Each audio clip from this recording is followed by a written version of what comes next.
Hi പ്രിയമുള്ള സുഹൃത്തുക്കളെ, ബംഗ്ലാദേശിൽ ഒരു ഹിന്ദു സന്യാസിയെ അറസ്റ്റ് ചെയ്തതിനെതിരായി നടന്ന പ്രതിഷേധത്തിനിടയിൽ ത്രിപുരയിലെ അഗർത്തലയിലെ ബംഗ്ലാദേശ് അസിസ്റ്റന്റ് കമ്മീഷനെതിരെ നടന്ന അതിക്രമത്തിൽ അപലപിച്ചിരിക്കുകയാണ് ഇന്ത്യ. തിങ്കളാഴ്ചയാണ് ഇന്ത്യ ആ യാഥാർത്ഥ്യം ലോകത്തോട് വിളിച്ചു പറയുന്നത്. ബംഗ്ലാദേശിലെ ഹിന്ദു സന്യാസി ചിന്മോയ് കൃഷ്ണദാസിന്റെ അറസ്റ്റിലും രാജ്യം മുഴുവനും ഹിന്ദുക്കൾക്കെതിരെ നടക്കുന്ന ആക്രമണങ്ങളിൽ പ്രതിഷേധിച്ചു തിങ്കളാഴ്ച നിരവധി ആളുകളാണ് ബംഗ്ലാദേശ് മിഷന് സമീപം റാലി നടത്തി. ആ സമയത്താണ് വീണ്ടും അതിക്രമം നേരിടുന്നത്. അഗർത്തലയിലെ ബംഗ്ലാദേശ് അസിസ്റ്റന്റ് കമ്മീഷനിൽ ഇന്ന് പുലർച്ചെ ഉണ്ടായ സംഭവം ഖേദകരമാണ്. നയതന്ത്ര കോൺസുലാർ സ്വത്തുക്കൾ ഒരു കാരണവശാലും ലക്ഷ്യം വെക്കരുത്, വിദേശകാര്യ മന്ത്രാലയം പിന്നീട് പ്രസ്താവനയിലും പറഞ്ഞു. എന്നാൽ സംഭവത്തിന്റെ പശ്ചാത്തലത്തിൽ ഡൽഹിയിലെ ബംഗ്ലാദേശ് ഹൈക്കമ്മീഷനിലും രാജ്യത്തുടനീളമുള്ള മറ്റ് ഡെപ്യൂട്ടി അസിസ്റ്റന്റ് കമ്മീഷനുകളിലും സുരക്ഷാ ക്രമീകരണങ്ങൾ ശക്തമാക്കാൻ സർക്കാർ നടപടി സ്വീകരിച്ചു വരികയാണെന്ന് മന്ത്രാലയം ചൂണ്ടിക്കാണിച്ചു. നേരത്തെ നവംബർ 29 ഹിന്ദുക്കൾക്ക് നേരെ നടക്കുന്ന ആക്രമണങ്ങളെക്കുറിച്ചും അതുപോലെ MEA ബംഗ്ലാദേശിനോട് ആശങ്ക ഉന്നയിച്ച സാഹചര്യത്തിലാണ് ഇതും അരങ്ങേറുന്നത്. ന്യൂനപക്ഷങ്ങൾക്കെതിരായി വർദ്ധിച്ചു വരുന്ന അക്രമ സംഭവങ്ങളെ മാധ്യമങ്ങളുടെ അതിശയോക്തി എന്ന് തള്ളിക്കളയാനാവില്ല എന്ന് ഇന്ത്യ പറഞ്ഞു. മുഹമ്മദ് യൂനുസിന്റെ നേതൃത്വത്തിലുള്ള ഇടക്കാല സർക്കാർ എല്ലാ ന്യൂനപക്ഷങ്ങളെയും സംരക്ഷിക്കാനുള്ള ഉത്തരവാദിത്വം നിറവേറ്റണമെന്ന് MAE വക്താവ് രൺധീർ ജയ്സ്വാളും ആവശ്യപ്പെട്ടിട്ടുണ്ട്.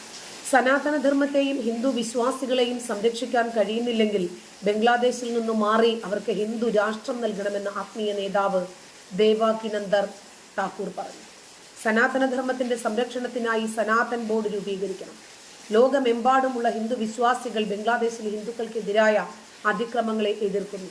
ബംഗ്ലാദേശ് സർക്കാരിന് സനാതനധർമ്മത്തെയും അതിന്റെ അനുയായികളെയും സംരക്ഷിക്കാൻ കഴിയുന്നില്ലെങ്കിൽ ബംഗ്ലാദേശിൽ ഒരു ഹിന്ദു രാഷ്ട്രം നൽകണമെന്നും ദേവകി നന്ദൻ താക്കൂർ പറഞ്ഞു. അതേസമയം ബംഗ്ലാദേശിലെ ഹിന്ദുക്കൾക്ക് ഐക്യദാർഢ്യം പ്രഖ്യാപിച്ച ഇസ്കോൺ ഭക്തർ ഗുജറാത്തിലെ ബദാജിലെ ഹരേ കൃഷ്ണ ക്ഷേത്രത്തിൽ ഒരുമിച്ച് കൂടിയിട്ടുണ്ട്. ഭക്തർക്ക് ഇപ്പോൾ ബംഗ്ലാദേശില് ഹിന്ദുക്കൾക്കും ഇസ്കോൺ ഭക്തർക്കും എതിരെ നടക്കുന്ന സംഭവങ്ങൾക്കെതിരെ അവരോട് ഐക്യദാർഢ്യം പ്രകടിപ്പിക്കാൻ ഞങ്ങൾ എല്ലാവരും ഇന്നിവിടെ ഹരേ കൃഷ്ണ ക്ഷേത്രമായ ബഡാജിൽ ഒരുമിച്ച് കൂടിയെന്നാണ് അവർ പോസ്റ്റുകൾ ഇട്ടിരിക്കുന്നത്. എല്ലാ സനാതന ഭക്തർക്കും അവരുടെ മതം ആചരിക്കാൻ അവസരം നൽകണമെന്ന ഞങ്ങളുടെ ആവശ്യം ബംഗ്ലാദേശ് സർക്കാരിനോടാണ്. ഹരേ കൃഷ്ണ ക്ഷേത്രത്തിൽ ശ്യാം ചരൺ ദാസ് മാധ്യമങ്ങളെ അഭിസംബോധന ചെയ്ത് ഇക്കാര്യം വ്യക്തമാണ്. പലസ്തീനു വേണ്ടി തെരുവിലിറങ്ങി പ്രതിഷേധം സംഘടിപ്പിച്ച ഹാഷ്ടാഗുകൾ ഇട്ട ചാനൽ ചർച്ചകൾ നടത്തിയ എഴുതിയും പാട്ടിലൂടെയും അതുപോലെ സംഗീതം പാട്ട് ഫേസ്ബുക്ക് പോസ്റ്റുകൾ വാട്സപ്പ് ചർച്ചകൾ ചാനൽ ഡിബേറ്റുകൾ കമൻറ്റുകൾ നാടകങ്ങൾ കവിതകൾ എന്നീ രൂപത്തിലെല്ലാം പലസ്തീൻ ഐക്യദാർഢ്യം പ്രഖ്യാപിച്ച ഒരുപാട് ആളുകൾ നമ്മുടെ നാട്ടിലുണ്ട്. അതുപോലെ ഒരുപാട് ഫിലിം സ്റ്റാറുകൾ റാഫയിലേക്ക് കണ്ണും നട്ടിരുന്നു. അവരൊന്നും എന്തേ ബംഗ്ലാദേശിനെ കാണാതെ പോകുന്നത്? ഞാൻ വിചാരിച്ചു ഇത് എനിക്ക് മാത്രമുള്ള സംശയമായിരിക്കും. അല്ല, ബംഗ്ലാദേശിലെ സ്ഥിതിഗതികൾ അതീവ ഗുരുതരമാണ്. ഹിന്ദു വേട്ടയെ പറ്റിയുള്ള വാർത്തകൾ വരുന്നില്ലെന്ന് മാത്രമല്ല, BBC-യുടെ അതിക്രമങ്ങളെ പർവ്വതീകരിക്കുകയാണെന്ന പച്ചക്കള്ളം ഏറ്റുപിടിക്കുകയാണ് നമ്മുടെ നാട്ടിലെ മാധ്യമങ്ങൾ. ഇസ്ലാമിസ്റ്റുകളെ എതിർക്കുന്നവരെയൊക്കെ ഓടിച്ചിട്ട് പിടിച്ച് ഭീഷണിപ്പെടുത്തുകയും ജയിലിൽ അടക്കുകയുമാണ്. ഹിന്ദു വംശഹത്യ തന്നെയല്ലേ ജമാഅത്തെ ഇസ്ലാമി? ഞാൻ ആദ്യമായി തന്നെ അങ്ങേക്കും ജനൻ ടിവിക്കും വലിയൊരു അഭിനന്ദനവും നന്ദിയും പറയുകയാണ്. കാരണം നമ്മുടെ നാട്ടില് റേറ്റിംഗിൽ 1ാം സ്ഥാനത്തും 2ാം സ്ഥാനത്തിനും 3ാം സ്ഥാനത്തിനും ഒക്കെ മത്സരിക്കുന്ന ഒരുപാട് മാധ്യമങ്ങളുണ്ട്. ഈ പറയുന്ന സോക്കോൾഡ് മാധ്യമങ്ങളും അവരുടേതായിട്ടുള്ള പത്രമുത്തശ്ശിമാരും പത്രമാധ്യമങ്ങളും ഒക്കെ നമ്മുടെ നാട്ടിൽ നിലനിൽക്കുന്നുണ്ട്. ഇവർക്ക് ഈ ദിവസങ്ങളോളം ആഴ്ചകളോളം മാസങ്ങളോളം ഏതെങ്കിലും ഒരു പ്രദേശത്തെ നമ്മുടെ രാജ്യത്തേതല്ലാത്ത ഒരു വിഷയം ചർച്ച ചെയ്യണമെന്നുണ്ടെങ്കിൽ അത് ഹമാസിന്റെ ഭീകരവാദികളെ കുറിച്ചിട്ടുള്ള അല്ലെങ്കിൽ അവരാക്രമിക്കപ്പെടുമ്പോൾ ഉണ്ടാകുന്ന വേദന മാത്രമാണ് അവർക്ക് ഇവിടെ വലിയ വേദനയായിട്ട് മാറുന്നത്. നമ്മുടെ നാട്ടിലെ മാധ്യമങ്ങൾക്ക് പ്രത്യേകമായിട്ടുള്ള ചില അജണ്ടകളുണ്ട്. അവർക്ക് അവരുടേതായിട്ടുള്ള മതവും രാഷ്ട്രീയ ഇടപെടലുകളുമുണ്ട്. ആ നിലപാടുകൾക്ക് അനുസൃതമായിട്ടുള്ള വാർത്തകൾ മാത്രമേ കൊടുക്കൂ. അതല്ലാത്ത വാർത്തകളെ ആ രൂപത്തിലേക്ക് വളച്ചൊടിക്കാനും അവർക്ക് യാതൊരു മടിയുമില്ല. ഈ പറയുന്ന ബംഗ്ലാദേശിലെ ഈ പറയുന്ന അതിക്രമങ്ങളാകട്ടെ ഇതൊന്നും തന്നെ കാണാൻ വേണ്ടിയിട്ട് അവർക്ക് സാധിക്കുന്നില്ല. ഒരു ചാനലെങ്കിലും മലയാളത്തിൽ അത് കാണാനും കേൾക്കാനും തയ്യാറായി എന്നുള്ള കാര്യത്തിൽ വലിയ സന്തോഷമുണ്ട്. അതുകൊണ്ട് തന്നെ ആദ്യമേ അങ്ങേക്കും തുടക്കം മുതൽ ജനം TV തന്നെയാണ് വഖഫ് വിഷയമായിരുന്നാലും ബംഗ്ലാദേശിലെ ഹിന്ദുക്കൾ അനുഭവിക്കുന്ന വംശഹത്യയായിരുന്നാലും ശരി സ്പെസിഫൈ ചെയ്ത് ജനങ്ങളുടെ ഹൃദയങ്ങളിലേക്ക് എത്തിച്ചു. ജനൻ ടി വിക്ക് അഭിനന്ദനങ്ങൾ അറിയിക്കുക. നന്ദി യുവരാജ്. രണ്ടാമത്തെ ഒരു കാര്യം എന്ന് പറഞ്ഞു കഴിഞ്ഞാൽ international society for Krishna consciousness Srila പ്രഭുപാദർ ആരംഭിച്ചതാണ്. നൂറ്റാണ്ടിന് മുകളിൽ പഴക്കമുണ്ട് എന്നാണ് ഞാൻ വിശ്വസിക്കുന്ന ഹരേ കൃഷ്ണ പ്രസ്ഥാനത്തിന്. ഈ ഹരേ കൃഷ്ണ പ്രസ്ഥാനത്തിന്റെ പ്രവർത്തനങ്ങൾ ഭാരതത്തിലോ ഏഷ്യയിലോ ഒതുങ്ങി നിൽക്കുന്നതല്ല, അത് ലോകമെമ്പാടും പ്രവർത്തിക്കുന്നതാണ്. ഇപ്പൊ US-ലാവട്ടെ, UK-ലാവട്ടെ, റഷ്യയിലാവട്ടെ, ലോകത്ത് നമുക്ക് പേരറിയാവുന്ന ഒട്ടുമുക്കാൽ രാജ്യങ്ങളിലേക്കും ആഫ്രിക്കയിലേക്കും ഒക്കെ തന്നെയും വലിയ രീതിയിലേക്ക് വളർന്നു കയറുവാൻ വേണ്ടിയിട്ട് ഇസ്കോണിന് സാധിച്ചിട്ടുണ്ട്. ഇത് സാധിച്ചിട്ടുണ്ട് എന്ന് മാത്രമല്ല, വളരെ ശാന്തമായിട്ട് ഒരു തരത്തിലുള്ള ബഹളങ്ങൾക്കോ അല്ലെങ്കിൽ ആരെങ്കിലുമായിട്ട് കിടമത്സരത്തിലോ അല്ലെങ്കിൽ മറ്റൊരു തലത്തിലോ പ്രവർത്തിക്കുന്ന ഒന്നല്ല. ഏതെങ്കിലും അടച്ചിട്ട മുറികളിൽ നിന്നുകൊണ്ട് ഗുപ്തമായിട്ടുള്ള പ്രവർത്തനങ്ങൾ നടത്തുന്നതുമല്ല. അവർ തെരുവീഥികളിലും എല്ലായിടത്തും ഭജന പാടിയും നൃത്തം ചെയ്തും മധുരം വിതരണം ചെയ്തും മന്ത്രം ജപിച്ചും ഒക്കെ, മഹാമന്ത്രം ജപിച്ചും ഒക്കെ അവർ അവരുടേതായ രീതിയിൽ അവരുടെ പ്രവർത്തനങ്ങൾ നടത്തിക്കൊണ്ടിരിക്കുന്നതാണ്. അവരുടെ ബംഗ്ലാദേശിലെ തലപ്പത്തിരിക്കുന്ന ആള് അദ്ദേഹത്തെ അറസ്റ്റ് ചെയ്യുന്ന സാഹചര്യം ഉണ്ടായിട്ടുണ്ട്. അദ്ദേഹത്തെ ജയിലിൽ സന്ദർശിക്കാൻ പോയതിന്റെ പേരിൽ മറ്റൊരു സന്യാസി അദ്ദേഹത്തെ കൂടി അറസ്റ്റ് ചെയ്യുന്ന ഒരു സാഹചര്യം ഉണ്ടായിട്ടുണ്ട്. എന്ത് പെട്ടെന്നാണ് അവിടുത്തെ അവസ്ഥകൾ മാറുന്നതെന്ന് നോക്കണം. ഇദ്ദേഹം ബംഗ്ലാദേശിനെതിരായി ഒന്നും ചെയ്തിട്ടില്ല, ഈ കൃഷ്ണദാസ് എന്ന് പറയുന്ന വ്യക്തി. എന്നിട്ടും അദ്ദേഹത്തിനെതിരെ ചുമത്തപ്പെട്ട കുറ്റം രാജ്യവിരുദ്ധമാണ്. അദ്ദേഹത്തെ കാണാൻ വേണ്ടി പോയ വ്യക്തിയെ പോലും പിടിച്ചകത്തിടുന്നു. അവരുടെ ബാങ്ക് അക്കൗണ്ടുകൾ ഫ്രീസ് ചെയ്യുന്നു 13 സന്യാസിമാരുടെ, പിന്നീട് 17 സന്യാസിമാരുടെ.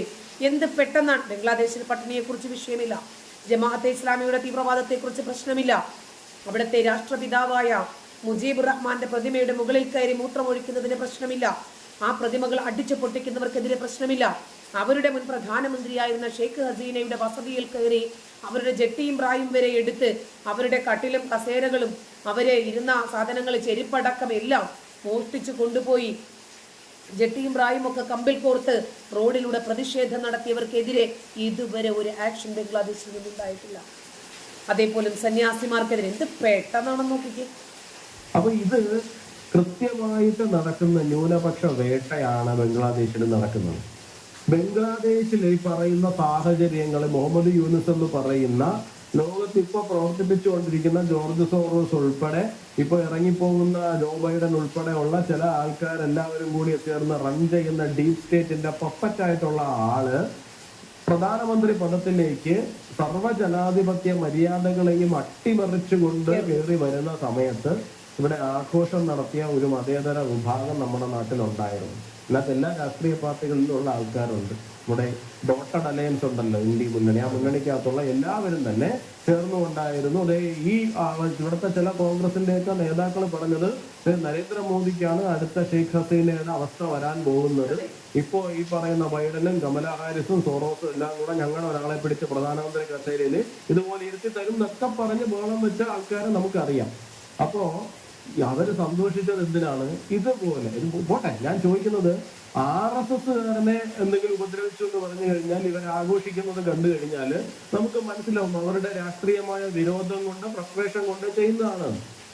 ഇത് നമ്മുടെ സമൂഹത്തിൽ ഉൾപ്പെടെ പ്രവർത്തിക്കുന്ന ഒരു സംഘടനയാണ് ഇസ്കോൺ എന്ന് പറയുന്നത്. അവർ ലോകത്ത് ഏതെങ്കിലും ഒരു ഭാഗത്ത് പോയിട്ട് അവർ തീവ്രവാദ പ്രവർത്തനം നടത്തിയെന്നോ അല്ലെങ്കിൽ അവർ അല്ലെങ്കിൽ മറ്റെന്തെങ്കിലും ചെയ്തു എന്നുള്ള ആക്ഷേപമൊന്നും ആർക്കും തന്നെ ഇല്ല. അവരുടെ പേരിൽ അങ്ങനെ വയലൻസിനോ അല്ലെങ്കിൽ മറ്റെന്തെങ്കിലോ തന്നെയുള്ള ഒരു ചാർജും ലോകത്ത് ഒരു ഭാഗത്തും തന്നെ ഇസ്കോണിനെതിരെ നിലനിൽക്കുന്നില്ല. ഒരുപാട് പാവങ്ങൾക്ക് ഭക്ഷണം നൽകിയിട്ടുണ്ട്, ആശുപത്രികൾ കേന്ദ്രീകരിച്ച് അവർ അവരുടെ സേവനങ്ങൾ നൽകിയിട്ടുണ്ട്. വർഷങ്ങളായി സ്വതന്ത്ര ഭാരതത്തിൽ മാത്രമല്ല അകത്തും പുറത്തും ഒരുപാട് സന്നദ്ധ സേവനങ്ങൾ നൽകി വരുന്ന ഒരു സംഘടന കൂടിയാണ് ഇസ്കോൺ. മാത്രവുമല്ല, നമ്മുടെ ഇപ്പൊ തിരുവനന്തപുരത്ത് സംസാരിച്ച അദ്ദേഹത്തിന് ഞാൻ വളരെ വർഷങ്ങൾക്ക് മുമ്പ് ഞാൻ ഇസ്കോണിൽ പോകുന്ന സമയത്ത് അദ്ദേഹത്തെ കണ്ടിട്ടുണ്ട്. ഇവിടെ തെക്കാനായിരുന്നു ഇസ്കോണിന്റെ ഇതുണ്ടായിരുന്നത്. ആ സമയത്ത് ഞാൻ അദ്ദേഹത്തെ കണ്ടിട്ടുണ്ട്, അദ്ദേഹത്തിനെ പരിചയപ്പെടാൻ സാധിച്ചിട്ടുണ്ട്. അപ്പൊ അവരുൾപ്പെടെയുള്ള ആൾക്കാർ എല്ലാ കാലഘട്ടങ്ങളിലും രാഷ്ട്രീയത്തിൽ നിന്ന് പരിപൂർണമായി മാറി നിന്നുകൊണ്ടാണ് പ്രവർത്തിക്കുന്നത്. നമുക്കറിയാം പല ഹിന്ദു സന്യാസി മഠങ്ങളും ഏതെങ്കിലുമൊക്കെ തരത്തിൽ രാഷ്ട്രീയത്തിലോട്ട് ഇടപെടുകയോ അല്ലെങ്കിൽ രാഷ്ട്രീയക്കാരുമായിട്ട് നല്ല ബന്ധം സ്ഥാപിക്കുകയോ ഒക്കെ ചെയ്യുന്ന ആൾക്കാർ. പക്ഷേ ഇസ്കോണിന്റെ ആൾക്കാർ ആരും തന്നെ ഇതുവരെയും അങ്ങനെ ഒരു ശ്രമം പോലും. പോപ്പുലർ ഫ്രണ്ട് ഭീകരർ പോലും പാകിസ്ഥാനുമായും തുർക്കിയുമായും ഒക്കെ ഇടപെട്ടതും അവരുമായി കൈകോർത്ത് ഫണ്ടുകൾ വാഗ്ദാനം ചെയ്തതും അവരുടെ സഹായം സ്വീകരിച്ചതും അവരുമായി ഈ രാജ്യത്തിനെതിരെ കരാറുണ്ടാക്കിയവരും കണ്ടവരാണ് നമ്മൾ. അവരുടെ ഭാഗത്തുനിന്ന് ഉണ്ടാകുന്നവർ ഏതെങ്കിലും ഒന്നിന്റെ ഭാഗമായി നിൽക്കാൻ ശ്രമിക്കുന്നതൊന്നും ഞാൻ കണ്ടിട്ടില്ല. അപ്പൊ ലോകത്ത് എല്ലായിടത്തും അങ്ങനെ. പക്ഷെ എന്നിട്ട് പോലും അവർ ആക്രമിക്കപ്പെടുമ്പോൾ നമ്മുടെ ഈ പറയുന്ന പ്രതിപക്ഷമാവട്ടെ അല്ലെങ്കിൽ മറ്റുള്ള അവരെല്ലാവരും സ്റ്റൺ സൈലൻസ് ആണ്. എന്തുകൊണ്ടാണ് ഈ പറയുന്ന പലസ്തീന് വേണ്ടിയിട്ട് തെരുവിലേക്ക് ഇറങ്ങുന്നവര് ഇസ്കോണിന് വേണ്ടിയിട്ട് തെരുവിലേക്ക് ഇറങ്ങാൻ വേണ്ടിയിട്ട് മടിക്കുന്നത്? അപ്പൊ വോട്ട് ബാങ്ക് പൊളിറ്റിക്സ് ഉണ്ടെങ്കിൽ മാത്രം ഇറങ്ങിയാൽ മതി എന്നാണ് അവരെല്ലാവരും ധരിക്കുന്നത്. അവിടെ എന്തെങ്കിലും ആയിക്കൊണ്ട് പോട്ടെ, അത് അവരുടെ വശമാണ്, നമ്മൾ അതിനെ കുറിച്ച് സംസാരിച്ചിട്ട് കാര്യമില്ല. പക്ഷെ ലോകത്ത് ഇപ്പൊ നടന്നുകൊണ്ടിരിക്കുന്നത് എന്ന് പറയുന്നത് ഈ പറയുന്ന ഒരു ലെഫ്റ്റ് ലിബറൽ എക്കോ സിസ്റ്റം ഇളക്കി വിടുന്ന ഒരു വികാരം എന്ന് പറയുന്നത് അത് മറ്റു ചിലർക്ക്, അത് തീവ്ര ഇസ്ലാമിക വിഭാഗത്തിന് കൊടപിടിക്കുവാൻ വേണ്ടിയിട്ടുള്ള ഒരു മൂവ്മെന്റ് ആണെന്ന് കാലങ്ങളായിട്ട് നമ്മൾ പറയുന്നതാണ്. കൃത്യമാണ്, അതാണ് യാഥാർത്ഥ്യം. മതതീവ്രവാദത്തെ പ്രീണിപ്പിക്കുക, മതതീവ്രവാദികളെ നമ്മോടൊപ്പം നിർത്തുക എന്നത് മാത്രമാണ് ഇതിന്റെ അജണ്ട. നന്ദി.